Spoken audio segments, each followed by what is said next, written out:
Perfect, thank you.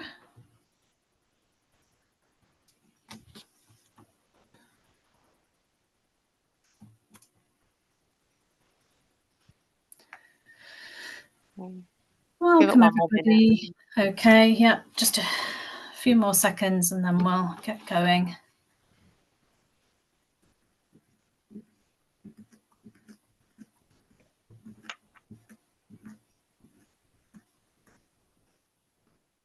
Oh yes, I can see our numbers are going up now. Lovely, welcome everybody. Lovely to see you on this sunny day.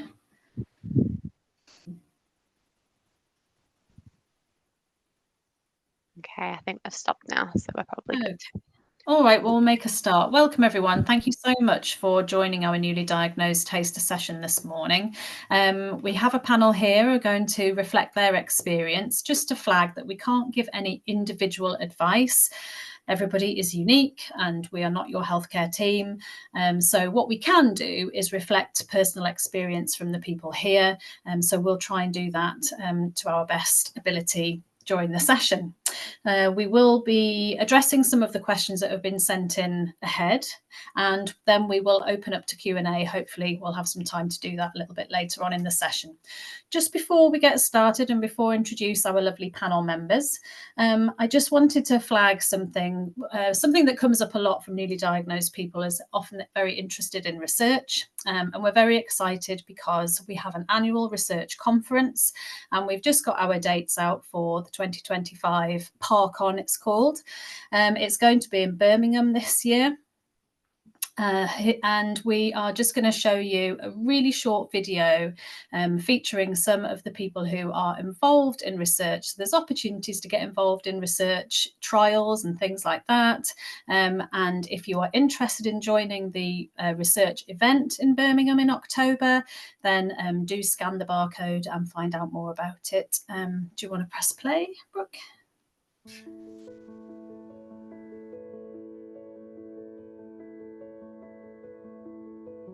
Parkinson's UK's mission is not only to provide better care and support for people with Parkinson's, but also to fund groundbreaking research into new treatments. So one day we can stop Parkinson's in its track. We need that hope.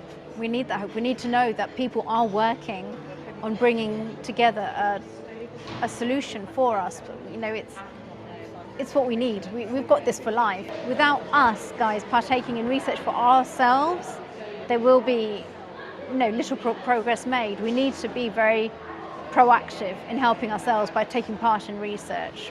I like to take part in research, and it's interesting because yes, often you don't get a chance to talk with the experts, as it were. You might see a consultant once a year, but with the researchers obviously quite excited about the research they're doing, so it's nice to ask questions of the researchers and get a really good response as well. Well, I have Parkinson's. I've been living with Parkinson's now. Had the symptoms since 2018, and I was actually diagnosed 2022. We're underrepresented, and I think that if we can have someone like me showing others that we all are the same, and if I can just carry that flag for everyone, I think it will show others that, you know what, if Vincent can do it, I can do it.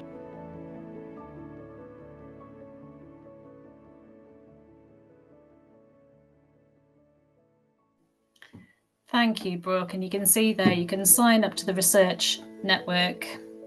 Oh, start again, thank you. If you wish, you get updates on the latest in research and opportunities to get involved as well. Okay, let's get going. We'll launch into the questions. So the first one that we're going to try and kind of reflect some experience on. Thank you, Brooke. So we've had some very big questions sent in to us. So the first one, we're kind of looking at a range of challenges around medical and treatments, from what do you expect from your GP? How do you manage taking your medication on time? What about diet? And all of those sorts of things. So I'm going to hand over to Nick to have a look at this question. And Nick, if you just want to say a little sentence about yourself first and then get into the question, that would be lovely. Thanks, Linny, and good morning, everybody. So my name's Nick. I have had Parkinson's. I was diagnosed just over 10 and a half years ago, although I had my first symptoms similar to Michael J. Fox. I had a twitching of my one finger, which was 4 years prior to that. So I retired about a year and a half ago after working as a nurse in the NHS for 30 years. So I'm really pleased to be here this morning, and I hope, as Linny said, it's a big topic all about kind of what happens when you're first newly diagnosed and all the multitude of questions you might have. So briefly, as many of you will know, the general process for the diagnosis is you probably present to your GP with some symptoms that you're not quite sure of. The GP may or may not give you an indication of what that may be. Quite often not, but they will quite often say, we'll refer you to see a neurologist. Many of you have been to see a neurologist. It may or may not be a specialist in Parkinson's. And then obviously then, depending on what they find in that consultation, they may ask for some additional tests, or they may actually give you kind of a fairly firm diagnosis at that point. I think one of the questions we had was around unclear diagnosis. And I suppose the comment to make on that is that quite often neurological symptoms are not always very straightforward, and they can be different with different people. So it's not always, although we naturally want a kind of a straightforward, answer, you have this condition. Sometimes actually it may need some further tests. It may need some further opinions from perhaps a different specialist. So there may be a period of uncertainty before you actually have a final kind of, yes, you have Parkinson's diagnosis. But once you have that diagnosis, many of us have had the experience of sitting in the consultation room, being given that diagnosis, and walking out the consultation room, and the main question is what next? What do I do now? And I think that will be different for each one of you, I guess. Some people kind of like to go off and find as much information as they want, or as they can do about that, and Parkinson's UK is a brilliant place to do that. They have loads of information on their website, loads of leaflets you can request or read online. But actually, some people like to go away and think about it and kind of basically come to terms with that initial kind of shock, I suppose, really. So there's no right or wrong way. But I suppose my encouragement from that kind of point is to think about the diagnosis and the fact that you have Parkinson's as a marathon. It's kind of a marathon, not a sprint. So actually, unfortunately, you're going to have this diagnosis and this condition for a number of years now. So actually, pace yourself and kind of don't kind of jump in with everything. You can think, actually, I'm going to have to cope with this for a long period of time, and I need to get used to that. So that's one kind of piece of advice I would give. I would also say that actually, quite often in this country, we're quite reluctant to become informed about or lots of people are reluctant to become informed about their condition, and we very quickly kind of, if a doctor gives us a drug, we say, oh, that's fine, we'll take that. But actually, what I would really recommend you do when given the diagnosis is become as much as possible an expert in your condition. You're going to live with this for however many years, the rest of your life. So I mean, one of the key issues and one of the key ways of treating Parkinson's is obviously with medication. So I would really encourage you to, when the doctor at whatever point prescribes you some medication, but become an expert in that. Find out what is that medication, what are the side effects, what are the benefits for me, and again, kind of pointing you towards the Parkinson's UK website and their leaflet. They do a really excellent leaflet on medication, which covers all the different types of medication that they may start you on. So I'd kind of encourage you to look at that. And also one of the other things is, and again, this is a bit of a mindset really. So I would encourage you to think of Parkinson's as something that you can do something yourself to actually improve your health. So it's not necessarily just about taking tablets and doing what the doctors advise you in that respect, but actually, we'll come on to talking about that later with other people, but there's things like exercise and diet. So actually you can do things to help yourself as well as taking the medication. So I think that's really keen to remember.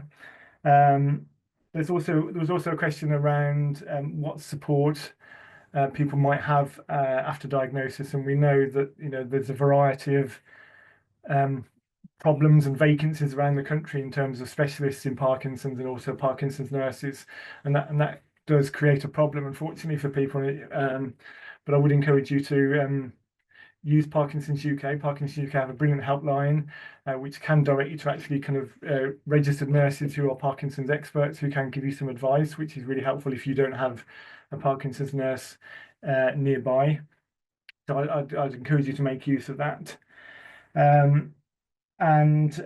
I'd also encourage you to kind of perhaps seek out, I suppose, the general approach is, again, we tend to, in this country, I think perhaps, or generally as patients, we tend to wait for things to be done to us or given to us or appointments to come to us. But actually, we know that the NHS is under a lot of pressure at the moment. So actually, you may need to, or probably will need to go out and seek help yourself. So actually, if you may not automatically get a phone call or a letter from your local Parkinson's nurse saying actually come for an appointment, but you may need to proactively go out and find out who your Parkinson's nurse is and actually find out what their phone number is, contact them and say, so I can have an appointment. So give you an example, I had a couple of questions the other day and I emailed my Parkinson's nurse. I had a telephone consultation the next day and booking me in for an appointment. So actually, if you go out and kind of find that information and kind of look for that help, then the help is out there generally for you to get.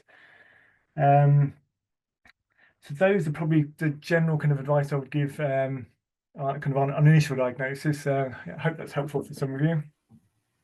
Brilliant, Nick. Thank you so much. And a great plug for our helpline there. As Nick says, it's the best way to get through to our Parkinson's local advisor service. And we do also have some specialist nurses on that helpline as well. Did anybody else want to add anything into what Nick said there before we move on? No? Okie dokie. Yep, so just to remind everybody, like Nick said, we do have lots of leaflets in our shop, the Parkinson's UK shop, addressing some of the things that we've talked about there. So if you'd like to have a look around there, you're very welcome. You can order them, they're free of charge, and read them at your leisure.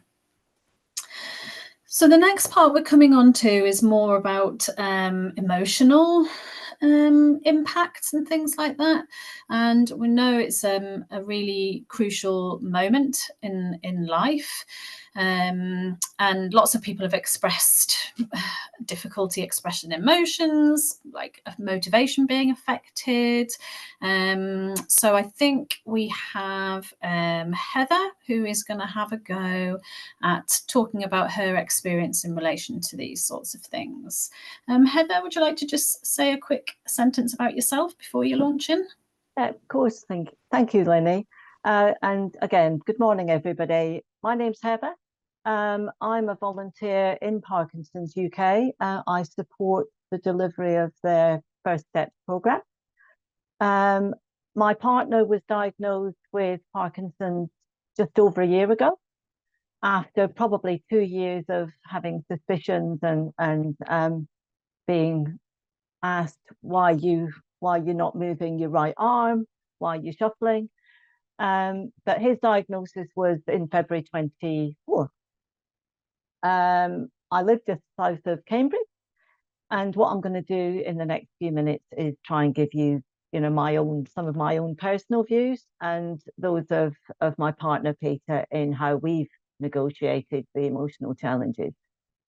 And I guess what I would say to start with is, there's a real roller coaster of emotions, and some of them, for me, was relief to know that there was something that we could put a name to Peter's symptoms. I was sad. I was a bit angry as well around this wasn't the plan. We both kind of given up work and we had lots of plans to do things around the UK and the wider area. And I think for me at the time it was, oh my goodness, this wasn't part of the plan. How is it all going to work out? And on the flip side, I think for Peter it was a bit of a relief. I think he had a lot of people wondering what was wrong with him, and I think for him having that diagnosis was a relief. And what he said is kind of expected it. He still goes through phases of, we both go through phases of why us, but unfortunately we can't wind the clock back. But so I guess what I'm saying is that the emotional impact can be quite profound, and it can be like a bit of a roller coaster. And I think there's something really interesting that I spotted on the Parkinson's UK website yesterday or the day before, and it really resonated with me and Peter. And what it said was, you're not Parkinson's. Your life will change, but you don't have to let it totally define you.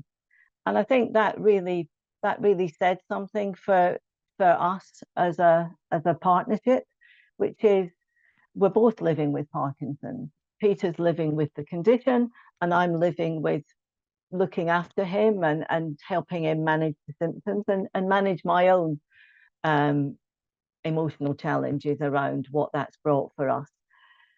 I think for me also, there's a lot of, as Nick mentioned, there's a lot of resources around the Parkinson's UK with the helpline, with all the range of leaflets that you can get. You can just go onto the website and order them within the UK. And I think, Nick, you said it is a bit of a postcode lottery, what support's available and how to access it.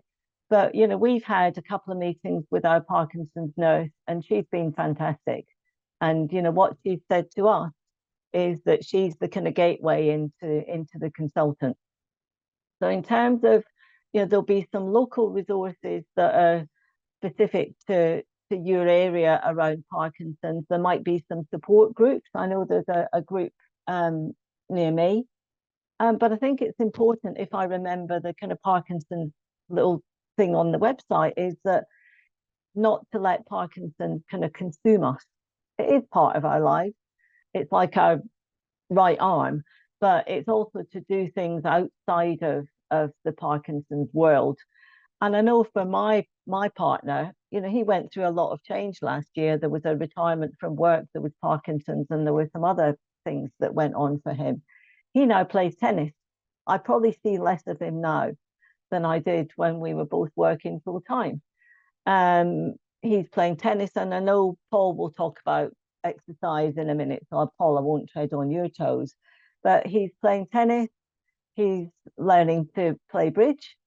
He's got a kind of wider social network than he had before. So he's having coffee with mates. So I think for him, getting out, taking the dog for a walk, socializing with people the ones who know that he's got Parkinson's will ask him how he is, but that will be it. So it's important for him to know that there's life outside of the condition, and that he's still the same Peter.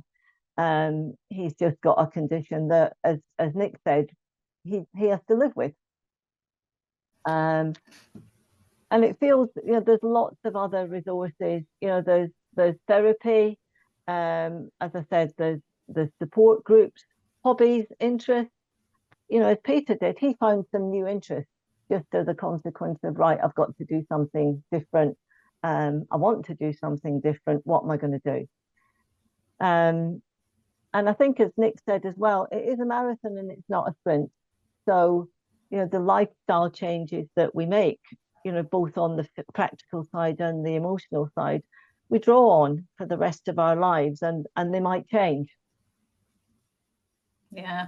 Brilliant, Heather. Thank you so much. And just to reinforce what Heather said there, family members and friends are welcome on all of our services, our First Steps courses, our welcome sessions, our webinars.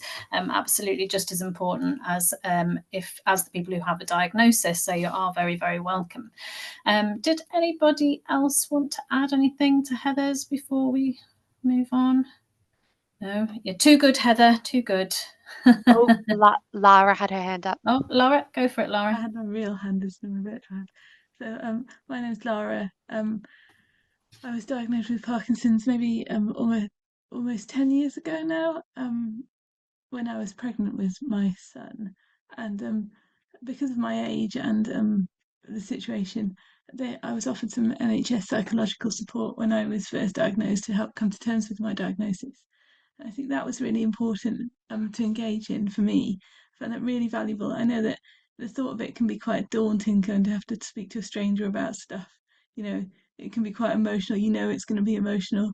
And for me, that was an advantage. I think I needed someone to splurge all that on that wasn't related to me, didn't have any link to me, didn't matter what I said, wasn't going to judge me for it. It was really useful. So if you offered that, I'd really recommend taking it up. It was also really practical. So we talked about things like how to tell people about your diagnosis, who would you tell all of it to, what would you say to someone that you just wanted to skim over, someone you met in a shop, if you were struggling putting things in a bag, what would you say to them? Oh, I've got a problem with my arm, and how that was okay, how to come to terms with changes in lifestyle, like things will be different at work or different with your day-to-day tasks and things like that. That was quite useful to do that. And then they tend to only offer you a certain amount of sessions for that kind of thing. And I just wanted to say as well the importance of that support as you go forward. Like Nick was saying again on the marathon, you know that Parkinson's sometimes affects your mood, and there can be ups and downs in life as well. And I've been fortunate that I found someone privately, a counsellor that I see if I'm having a bad time. It doesn't have to be all the time. So sometimes I see her just for a few sessions, a few weeks, and then we don't see each other for months and months. But that's been really invaluable to me. She does something called acceptance and commitment therapy, which I find really helpful. It's a bit of like CBT, so it's all about focusing on what your goals are in life anyway, and thinking about how you can still achieve those despite what circumstances thrown your way. And I think that's really important with Parkinson's, because it's the long haul, isn't it? You still have the same goals. It's just how to get to those goals.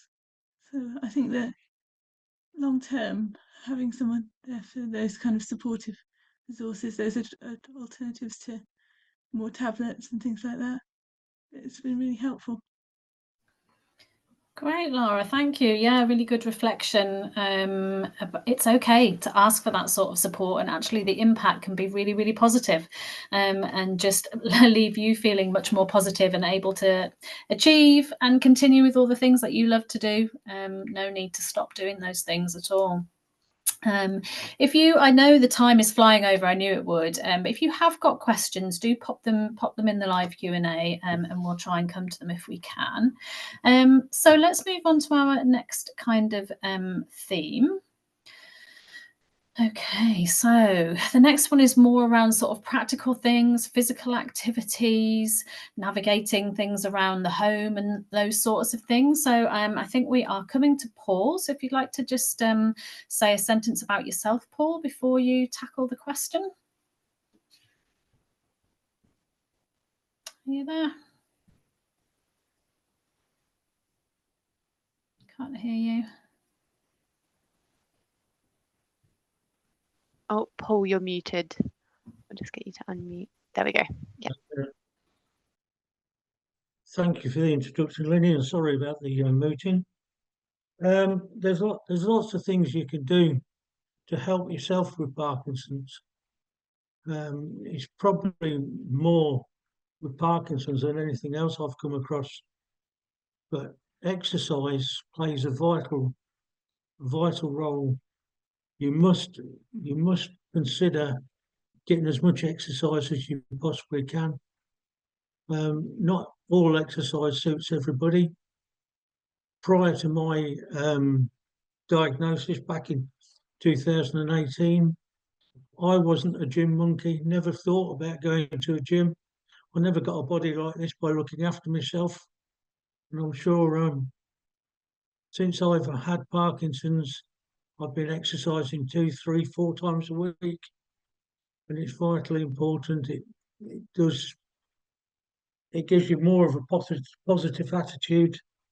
It generates the dopamine that we're short of. And it's really a bonus. Most gyms will have a trainer who can point you in the direction of what is good for you, what is bad for you, and will do an assessment of your abilities when you first start. So it's nothing to be frightened of. So finding exercise is a must, really. Engaging in therapeutic activities with Parkinson's UK on the First Steps program that we're taking part in, a lot of people talk about singing, dancing, not a thing I'd want to be doing, but people talk about the benefits of it, release, and the exercise of the vocal cords and everything like that. So anything that you find calming, reassuring, an outlet for frustration, because that's what a lot of it becomes, is frustration. If it can motivate you a little bit into better movement and getting you working, then so be it. Navigating home living can be a problem, and there's all sorts of people who can help you with this. Our local advisors will deal, Parkinson's UK local advisors, I should say, will help you with all sorts of things that you can do for your home. They can instigate a visit from occupational health, help people to help you.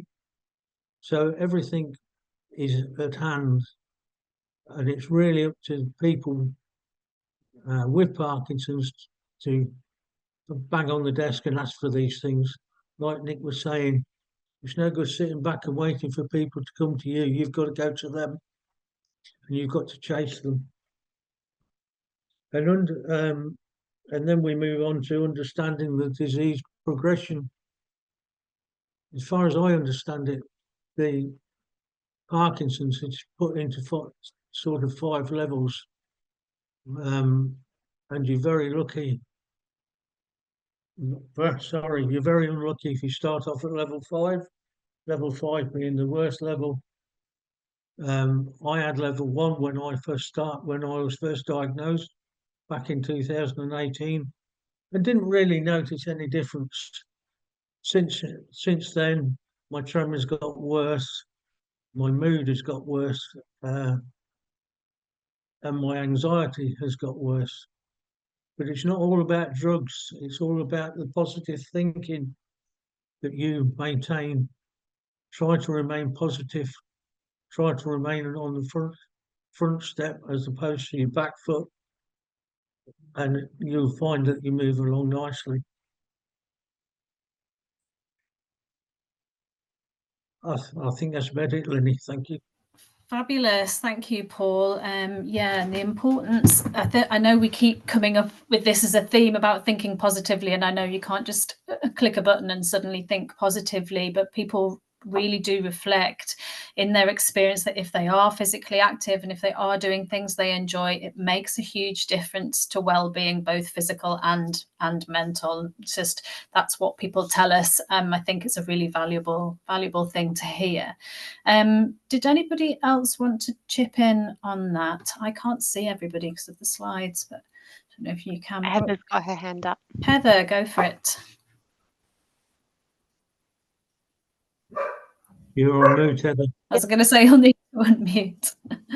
I would add to what Paul said is that I know when we first got involved with the diagnosis, there's a huge long list of symptoms. I think there's 40, and we were both quite frightened around, oh my goodness, is Peter going to experience all of those? And I think what we've realized is that kind of everybody's Parkinson's is different. So just because there's that long list, and just because there's 5 stages, as Paul mentioned, it's a bit of a journey, and it's a bit of a kind of pick and mix. So I think we were quite scared at the beginning, and you can't let Parkinson's take over, Heather. Yeah, and Peter's probably got 2 or 3 of the 40 symptoms. So I think that's the only thing I would add, Paul, to what you said, is that everybody's Parkinson's is individual, and you're not necessarily gonna have all of the symptoms that are listed when you do your internet research and look around and read some of the literature. There'd only be one thing I'd add, I think, and that is the importance that your partners play in your well-being, and nobody ever gives them enough credit for what they do. partners really do suffer as much as what the person who's been diagnosed does. They've got a tremendous role to play, and they need to be really strong and have a good back support system in place. Yeah, thank you. So really good reflections there around not getting the fear if you are looking around online and thinking that will be me. Every journey, as Heather said, is completely unique. So try not to get overwhelmed with all of that information. And the other thing it just occurred to me while you were talking, Paul, there was our local support groups quite often have physical activity and exercise classes, and they'll be delivered by people personal trainers and things like that, who've had training in Parkinson's awareness and will know about those things and do appropriate classes. And there's quite a few gyms and things like that where they offer specific reduced rates for people with Parkinson's. And again, they will have done the Parkinson's UK awareness courses and things like that, so they'll know something about Parkinson's. So do be reassured that there are opportunities out there to get involved and be physically active safely. I can see there is a question in the chat about people living with more than one condition. I don't know that we can reflect that in this session, so sorry about that, but I'll try and come back to that at the end. So we'll just something. One piece of advice I would suggest to that person, so it must be really difficult for them, but would be to get the help of a physiotherapist.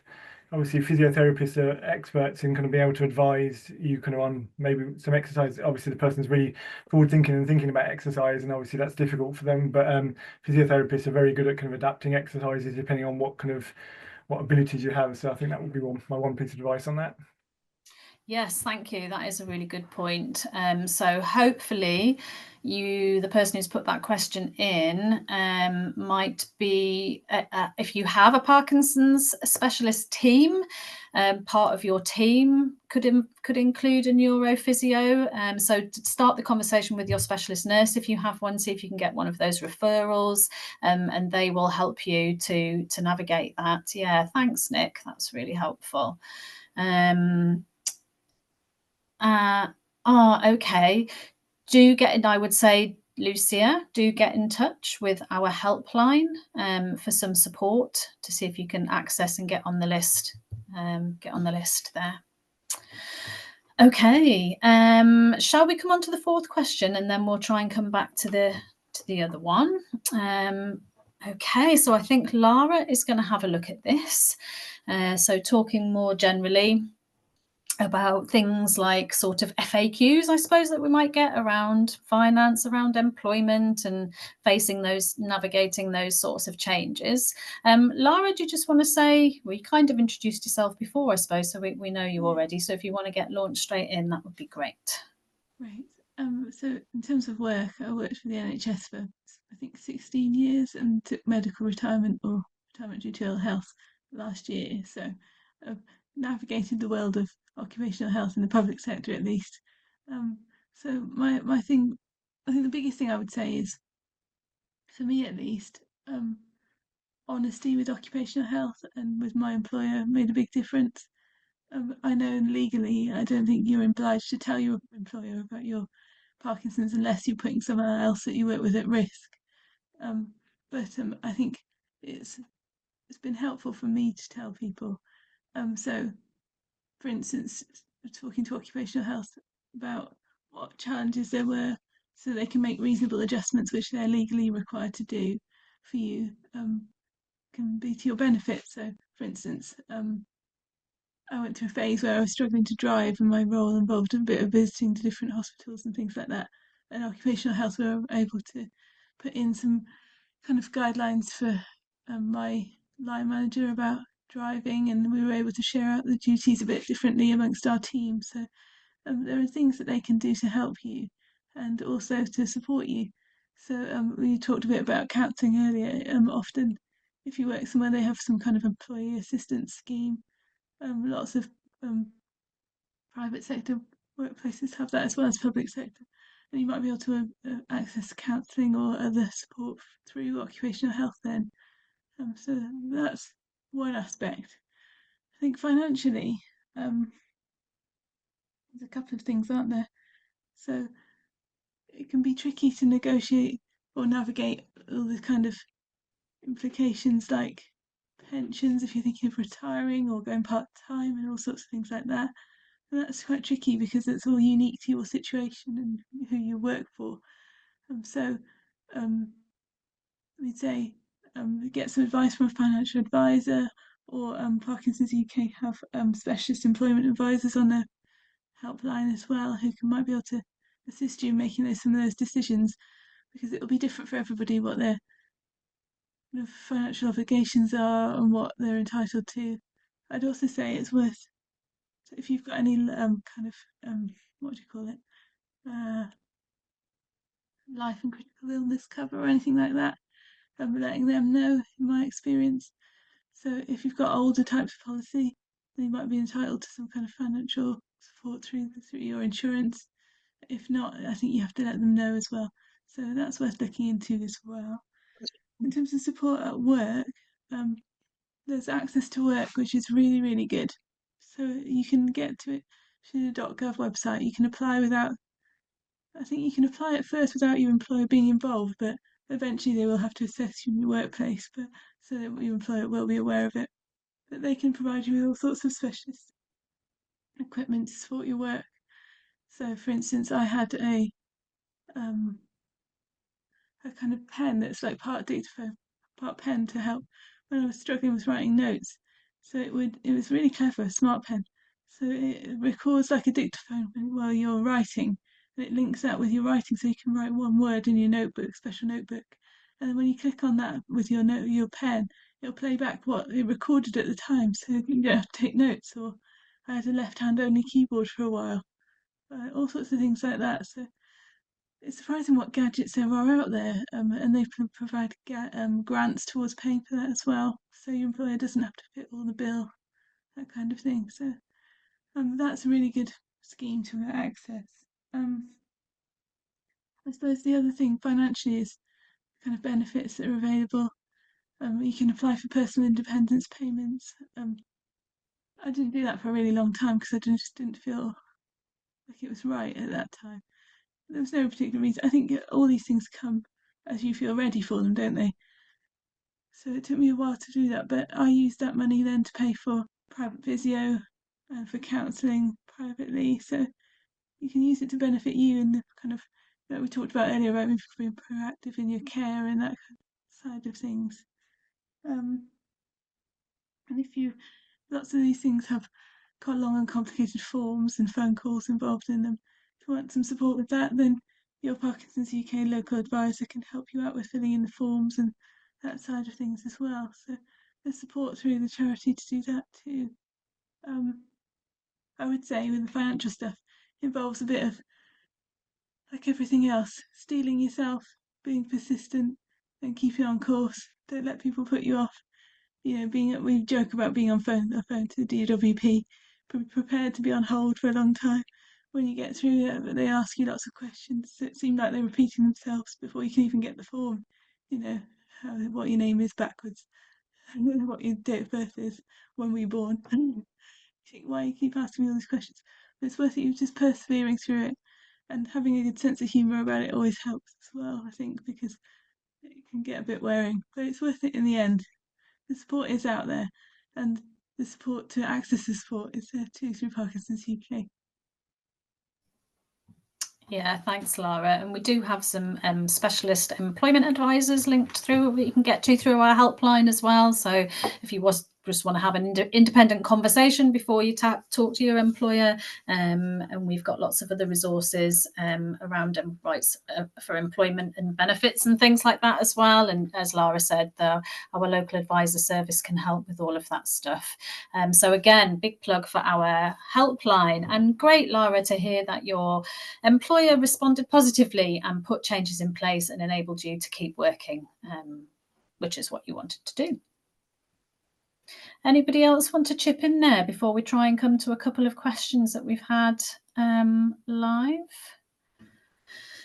Could we stop sharing the slides, Brooke? Yeah, perfect, lovely. Oh, that's good. I can see you all. Okay, so we've had a question from somebody about struggling to sleep. Has anybody had any experience with that? Got any top tips they'd like to share?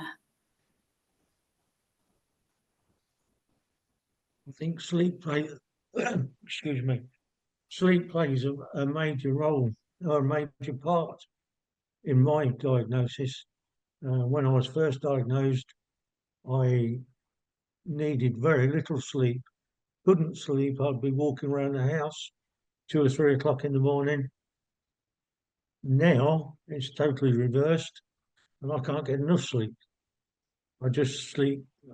I could sit here and go to sleep, and but you need to be speaking to your Parkinson's nurses, who will be able to either prescribe or get a prescription for you for some help with that.